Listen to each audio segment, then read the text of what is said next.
Hello, I'm Doug Tatum. I'm here today with Patrick and Karen, and I want to talk to you guys today about the reality that most CFOs view themselves as co-CEOs. In my experience, even as a CFO, I was there in the very intimate decision-making processes. I was there if we had a major problem. I was the first one that was called up. But in my career prior to the firm, I was actually promoted to a CEO position.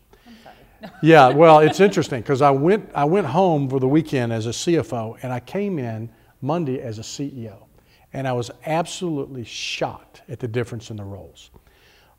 As a CEO, I now looked at the organization and had to deal with managing its momentum. For example, I had to go out and make promises that the organization was only 70% organized to keep, because that was the only way the organization was going to innovate. So I had to mess up the organization. I had to stretch people. I had to do some illogical things that, as a CFO, didn't make sense.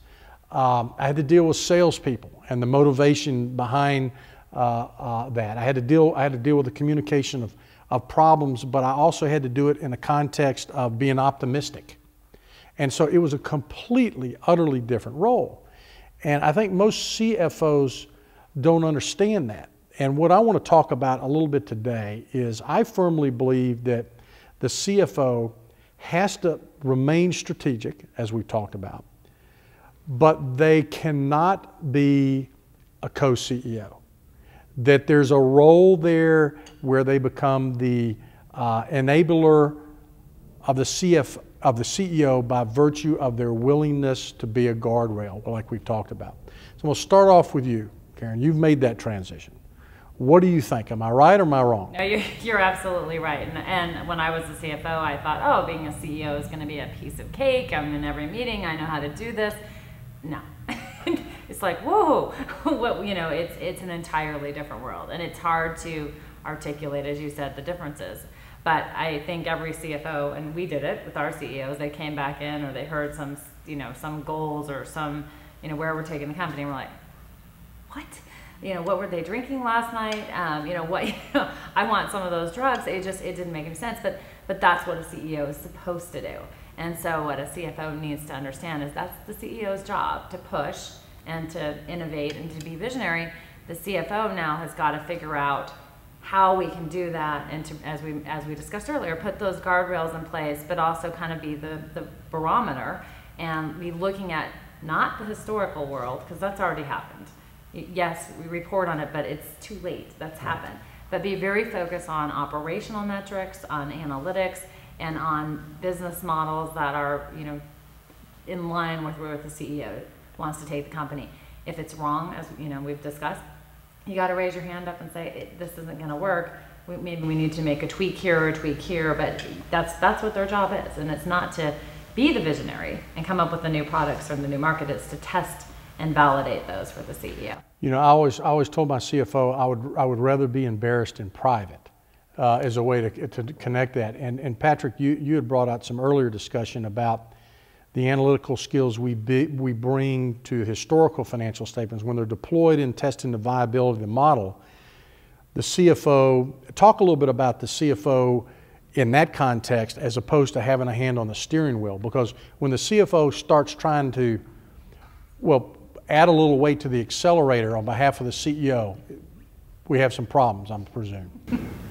I think, especially given our discussion about the fast-paced, changing business environment, where the CEO is, as you say, stretching the organization, pushing the organization, promising beyond maybe what he can deliver. The question is there anyone in the organization who is taking the time and the resources to analyze the options in front of the CEO? Yeah, the future economic model of the business. Right. And is there data to back that up? And is there data about the external marketplace and the economics of that marketplace?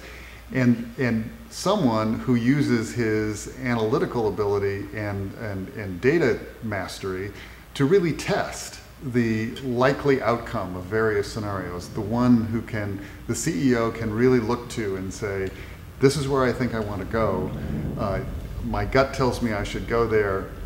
what do you think? And then listen very respectfully for the cautions, the flags, is this taking us too close to the guardrail? There's no one else in the organization who can play that role. Well, you know, go ahead, Karen. Well, I think it's important too. You know, CFOs are, we've talked about, and you know, I think other people in the organization will admit it, they're the no man or woman. You know, they're always like, no, we can't do this. Right. No, you can't do this. No. And I think CFO's initial reaction is to say, no, we can't do this. It's impossible. And, you know, I counsel and coach CFOs and say, like, I know your gut says, no, this is crazy, but go back and look at the numbers, play with it, and see if you can figure out how to get it there. The CEO probably isn't going to be 100% correct, but he's probably not going to be 100% wrong. And there's somewhere in the middle that you've got to get to, and that's what the CEO needs the CFO to do. And I've learned that even, you know, in my transition from a CFO to CEO. I need my CFO to tell me I'm nuts, or we better scale that back a little bit, or, you know, we need to tweak these numbers. But that's his or her job. Right, and it's not, but it isn't, the middle course is not a compromise course. No. It's Absolutely. do the data and does the analysis suggest? You use the term test the viability. And you know, what's interesting is with the tools available now, and if you elevate yourself strategically, not as a co-CEO, but reminding yourself as a CFO that you are literally going to have to report on the performance of the decisions that are before you now that haven't been executed. I remember, I think I told an earlier story about talking to a CEO and indicating that if you present to the board, if I get a phone call, I have to express the fact that the only way we're going to get that is to execute flawlessly. What I was showing him was there's a guardrail there, and flawless was way too close to the edge.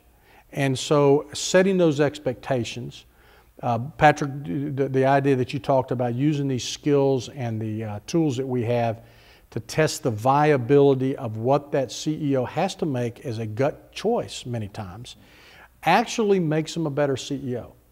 And, but it is not serving as a CEO in that context. I think those are very, very important. What other issues do you believe characterize the role of the CFO as we believe it ought to be in today's business environment? What do you think, Karen? What are some of when you think back of folks that did the job right, what were some of their characteristics? Yeah, I think it's looking towards the future. The operational metrics, analytics, I think are very key.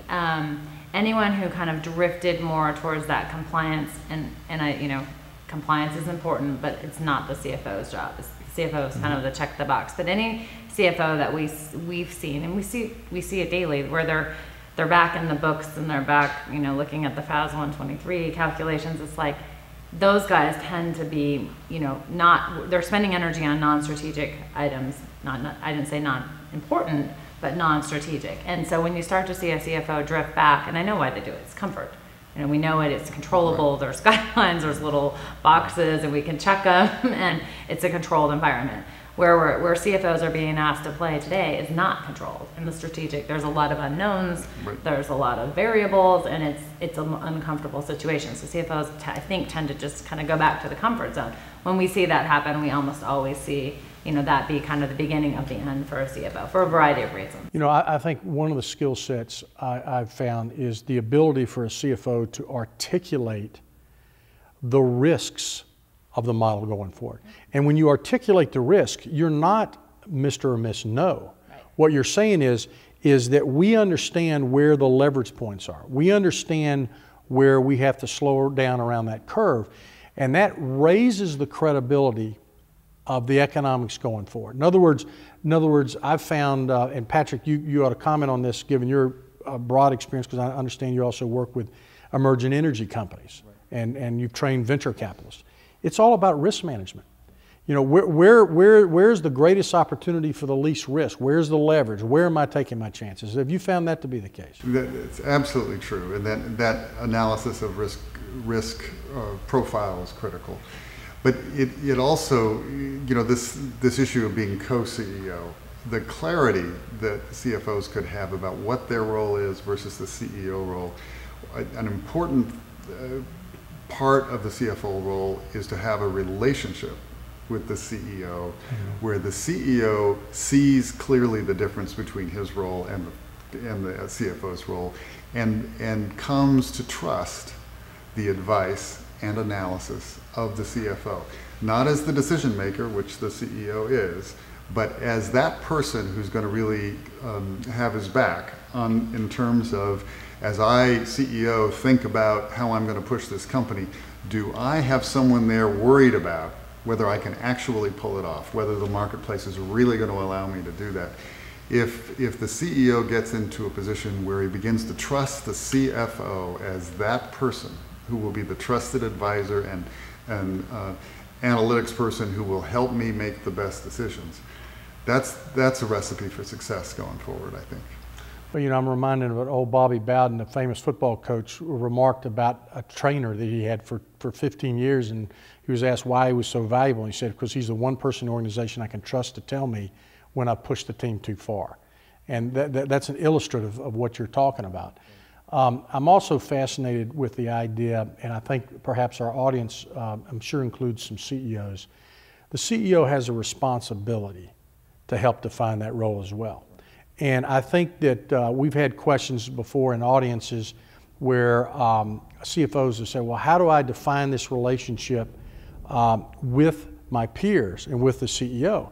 And I think one of the more interesting things is that if the CFO will acknowledge that the CEO has to stretch the organization in the business environment that we have today and articulates their role very, very much around the model, the validity of the model, and also has the authority and the wherewithal to resource the controllership function, that you now start creating a more secure environment for the company in general. Would you all agree with that? Absolutely. Well, I think that's an excellent summary for today's discussion. Again, I want to thank you for joining us. I hope the audience has found this to be enlightening.